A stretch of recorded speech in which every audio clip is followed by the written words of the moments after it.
આ જોઈને ખબર પડે કે મેં શું બનાવ્યું છે. ખબર પડે તો મને કોમેન્ટમાં જરૂરથી કહેજો. જય શ્રી કૃષ્ણ. તો સ્ટાર્ટ કરીએ સવારથી. તો દાદા મસ્ત ચણા લાવ્યા હતા. લીલા ચણા તો પહેલાં એને શેકી દીધા. શેકીને ખાવાની મજા જ કંઈક અલગ છે. સાઈડમાં ચા બની રહી છે અને દાદા મસ્ત ચોળાફળી લાવ્યા હતા અને આની ચટણી પણ એટલી જોરદાર હોય છે ને. તો આ સાઈડ અનહેલ્ધી ખાઈ રહ્યા છે ને હું બસ હેલ્ધી વસ્તુ ખાઈ રહી છું. તમને ખબર પડી જ ગઈ હશે હું શું બનાવું છું. ના ખબર પડી તો એન્ડમાં કહું તમને.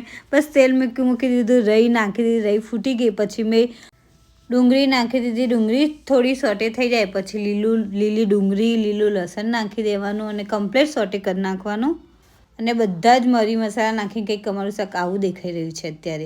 અને એક સાઈડ આ થાય છે, આ ડાયટિંગ વગરનું છે, આ કમ્પ્લીટ છે ને આ ડાયટિંગવાળું ફૂડ છે. બે સાઈડ વઘારી રહ્યું છું હું.